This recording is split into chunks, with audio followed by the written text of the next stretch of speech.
यानंतर थेट कोल्हापुरात जाऊयात. इतिहास अभ्यासक इंद्रजित सावंत सध्या बोलत आहेत. त्यांना दिलेले आहे. त्याचबरोबर इंस्टाग्राम अकाउंटवर सुद्धा त्यांनी माझ्याबद्दल वक्तव्य केलेलं होतं. ब्राह्मणाचा नाद केला तर महाराष्ट्रात राहणे मुश्किल करेल वगैरे, याचा सगळा जो जबाब आहे तो दिलेला आहे.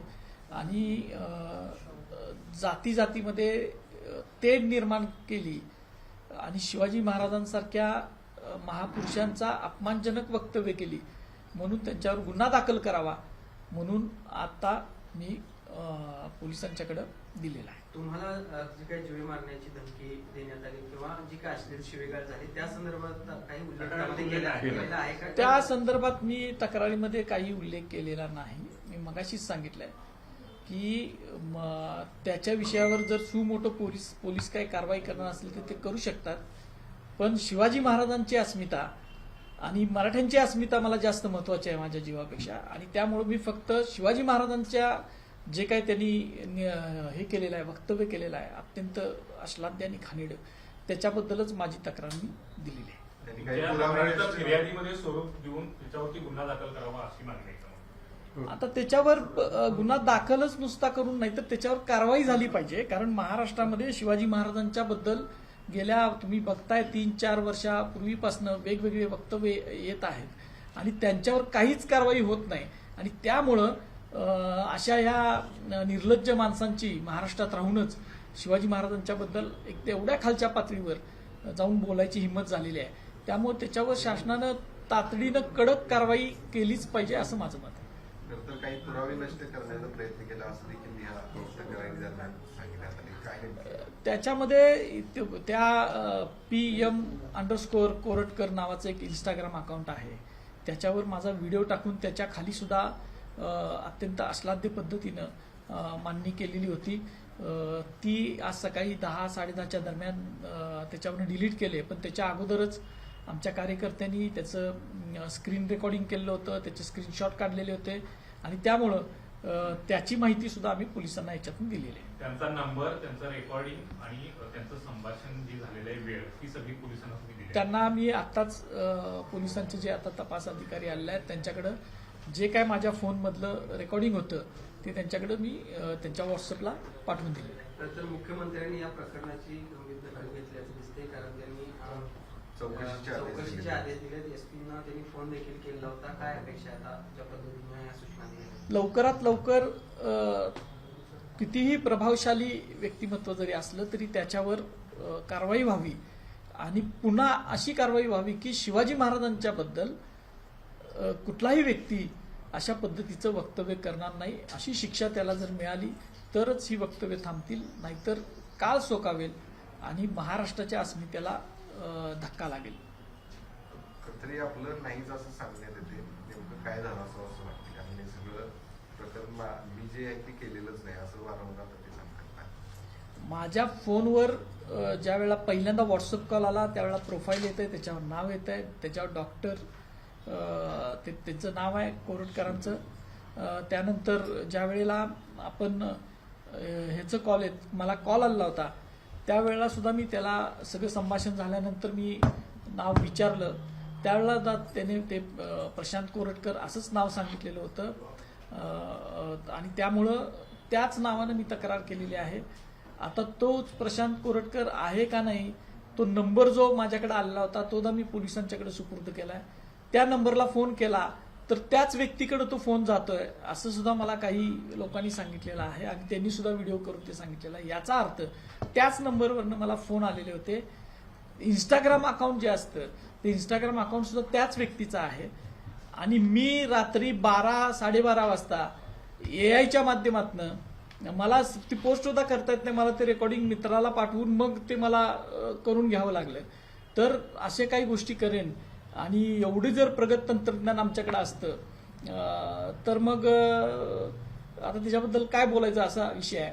खरं तर पोलिसांच्याकडं सगळं CDR आणि हे सगळं रेकॉर्ड असतं, लोकेशन असतं, कोण कुठं असतं, काय असतं त्याचं, त्या सगळ्या गोष्टी तर पोलीस अगदी सहज आत्ता 1 दिवसात 2 दिवसात त्याचा तपास लावू शकतात.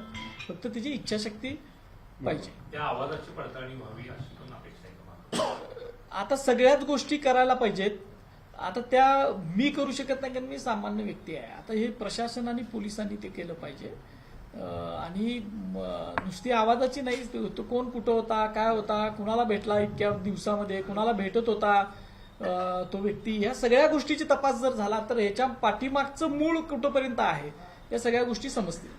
म्हणजे एकटा कोरटकर या पाठीमागे नाही असं म्हणायचं का? असं आत्ता मी म्हणू शकत नाही, पण ज्या पद्धतीनं ते एखाद्या समूहाचं म्हणजे तो जसं प्रतिनिधीच आहे, त्या समाजाचा नेता आहे, अशा पद्धतीनं जे बोलत होता त्या पद्धतीनं त्याच्या सगळ्या हालचालीची, त्याच्या लोकेशनची, तो कुणाला भेटला, काय काय बोलत होता, या सगळ्याची नोंद तपास करताना घेतली पाहिजे.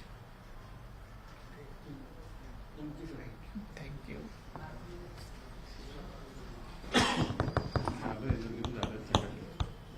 म्हणून इथंच जाय म्हणलो, परत तिकडे जायला. हे जरासं हिंदीमध्ये बोला. काय बोलू? हिंदीमध्ये हाच विषय जो तुम्ही आता म्हणाल थोडक्यात अगदी थोडक्यात सांगा. नाही म्हणजे आता तक्रारीचं हा हा सांगा. सेम. घटनाक्रम आणि तक्रार. कल रात एक मिनिट. हा बोला. 12:03 पे 2 पे मेरे व्हाट्सएप पे एक कॉल आया, मैंने वो रिजेक्ट किया. उसके बाद फिर मेरे फोन पे कॉल आया और उस कॉल में जो प्रशांत कोरटकर करके नाम लेके एक व्यक्ति बोल रहा था और उसने छत्रपति शिवाजी महाराज, छत्रपति संभाजी महाराज, इनके बारे में बहुत सी अनाप शनाप बातें बोली, गालियां दी. अगर महाराष्ट्र में रहना है तो ब्राह्मणों के बारे में कुछ बोलने का नहीं. अभी महाराष्ट्र पे ब्राह्मण लोगों का शासन है, मुख्यमंत्री ब्राह्मण है, ऐसे उसके विधान थे. और जो मैंने रिकॉर्डिंग पब्लिश किया है उसमें सारा वो रिकॉर्डिंग आया हुआ है. अभी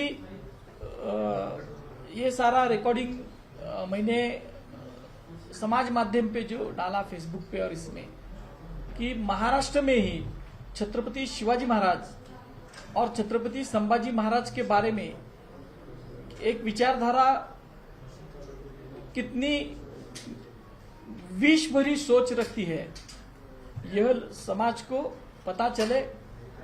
और महाराष्ट्र के अस्मिता के ऊपर, शिवाजी महाराज के ऊपर जो बार बार हमले हो रहे हैं, उसका जो मूल है वो लोगों के समझ में आए, इसलिए मैंने ये समाज माध्यम पर भी डाला.